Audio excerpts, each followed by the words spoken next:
మహాగణాధిపతయే నమః. ఓం గురుభ్యో నమః. ఓం శ్రీమాత్రే నమః.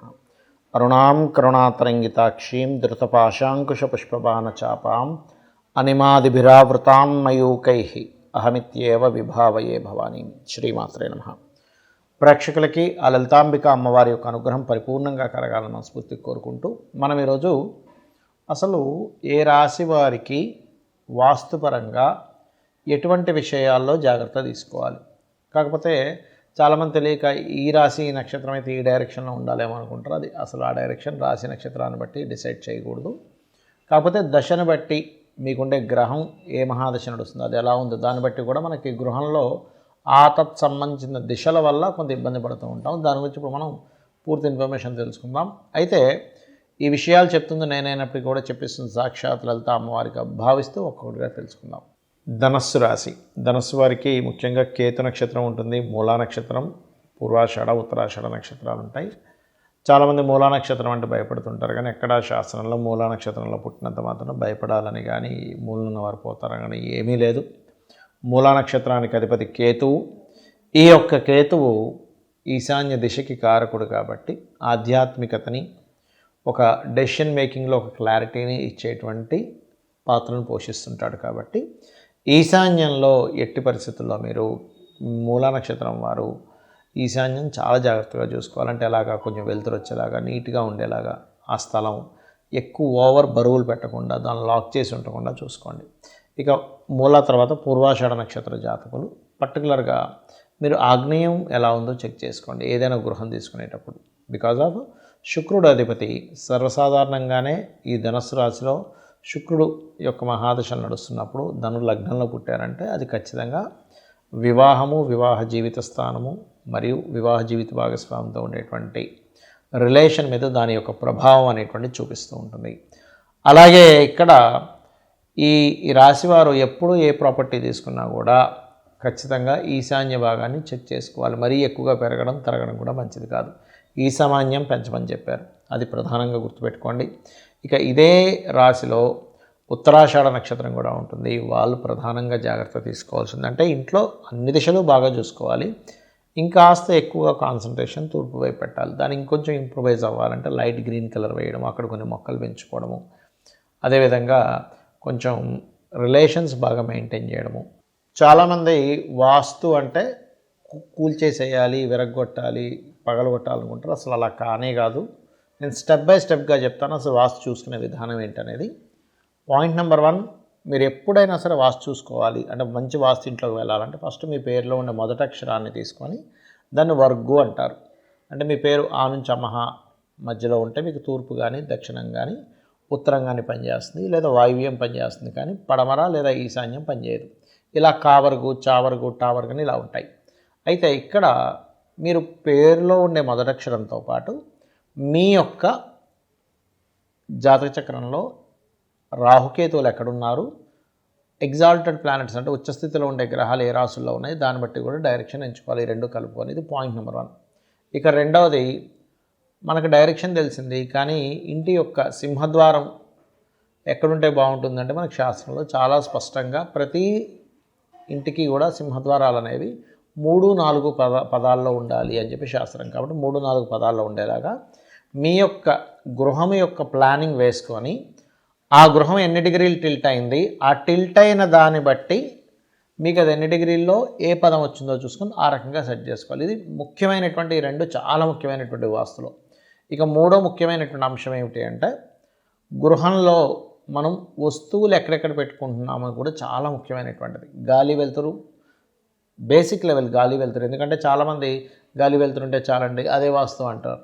నేనేమంటానంటే రోడ్డు మీద చెట్టు కింద పడుకుని ఉంటాడు మనిషి, ఇల్లు లేకుండా. మరి వాడుకున్నంత గాలి వెలుతురు ఎవరికీ ఉండదు.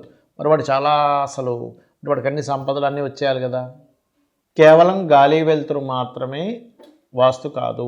కేవలం గాలి వెలుతురే బాగుంటే సరిపోతుంది అనుకుంటే విశ్వకర్మ ప్రకాశిక కానీ అనేకమైన గ్రంథాల్లో అన్ని శ్లోకాలు, అన్ని క్యాలిక్యులేషన్స్, పద విభజన, అదేవిధంగా మనకి ఏ దేవతలు ఎక్కడుంటారు, 9 గ్రహాలు 8 దిక్కులు ఎలా ఉంటాయి, అష్టదిక్పాలకులు ఏంటి, వాళ్ళు ఇచ్చేటువంటి ఫలితాలు ఏంటి, ఇవన్నీ కూడా చెప్పరు. కేవలం గాలి వెలుతురు ఉంటే ఒక శ్లోకంలో పుస్తకం అయిపోయేది. ఇక మరొక విషయం ఏంటంటే మీరు ఇంట్లో ఏ వస్తువు ఎక్కడ వాడుతున్నారు, ఎటువైపు ఎటువంటి రంగులు ఉన్నాయో కూడా చాలా ముఖ్యమైనటువంటిది ఇంటిని ఎనర్జైజ్ చేయడానికి గుర్తుపెట్టుకోండి.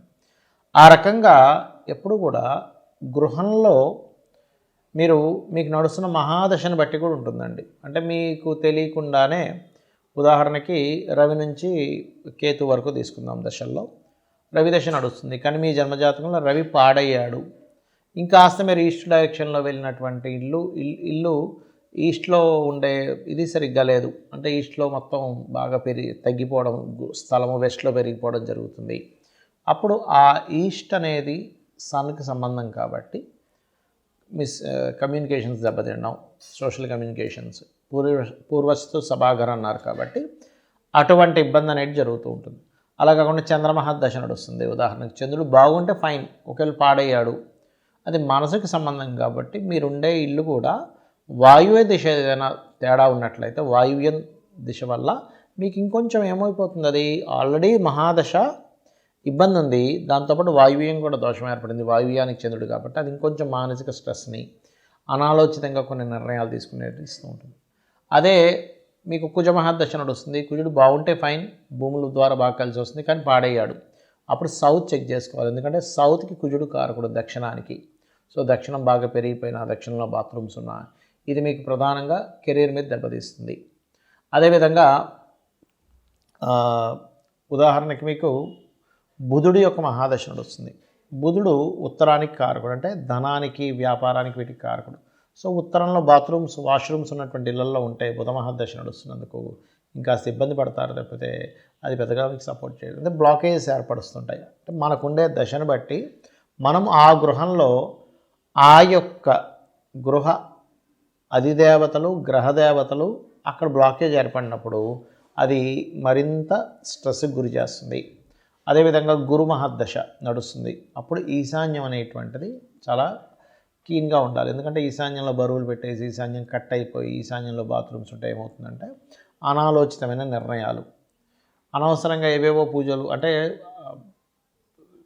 ఒక ఇంట్లో కూర్చొని చక్కగా నామస్మరణ చేయాల్సింది ఎవరో ఫేక్ వాళ్ళని కనెక్ట్ అయ్యి వాళ్ళతో లక్షలు లక్షలు పెట్టి పూజ చేసుకోవడం, ఇలాంటి తప్పిదాలు జరుగుతూ ఉంటాయి. ప్లస్ సంతానం మీద కూడా ఎఫెక్ట్ పడుతుంది అది. అలాగే శుక్రుడు ఆగ్నేయం, అంటే ఆగ్నేయ దిశ కనుక పాడైతే శుక్ర సంబంధించిన దిశలు బాగాలేవు. అంటే మీ ఇంట్లో ఉదాహరణకి ఆగ్నేయం తగ్గింది లేదా విపరీతంగా పెరిగింది, శుక్రదశ నడుస్తూ శుక్రుడు బాగోలేడు, అది ఇబ్బందిని ఇస్తుంది. అలాగే మరొక విషయం ఏంటంటే ఆగ్నేయం తర్వాత చూసుకోవాల్సింది ప్రధానంగా ఇక్కడ శుక్ర మహాదశ తర్వాత శని దశ తీసుకుందాం. శని అంటే పడమర కారకుడు కాబట్టి వెస్ట్ విపరీతంగా పెరిగింది, లేదా వెస్ట్ సెంటర్లోనే బాత్రూమ్స్ పెట్టారు, అది దోషాన్ని ఇస్తుంది. అలాంటప్పుడు ఏమవుతుందంటే మీరు లైఫ్లో ఏదైతే బెనిఫిట్ పొందాలో బెనిఫిట్స్ పొందలేకపోతుంటారు. రాహుకేతువులు తీసుకుంటే రాహు అయితేనేమో నైరుతిని చూసుకోవాలి, నైరుతి దిశ బాగుందో లేదో రాహు మహాదశ నడిచేటప్పుడు, కేతు అయితే ఈశాన్యం. ఈ రకంగా మన మహాదశలకి మన జన్మజాతకంలో 4th లార్డ్ ఎలా ఉన్నాడో అనే దాన్ని బట్టి ప్రధానంగా చూసుకుంటూ ఇంట్లో ఎంతసేపు కూడా అంటే ఒకటే గుర్తుపెట్టుకోండి, చిన్న చిన్న వస్తువుల మార్పు కూడా మనం అబ్జర్వ్ చేస్తుండాలి, దానివల్ల కూడా దాని ప్రభావం ఉంటుంది. అయితే ఇంట్లో నిత్య దీపారాధన కనుక చేస్తూ ఉన్నట్లయితే ఇంట్లో ఎనర్జీ బ్యాలెన్స్డ్గా ఉండి ఆ ఇంట్లో ఉండేవాళ్ళు చాలా సంతోషకరంగా ఉంటారు. శ్రీమాత్రే నమః.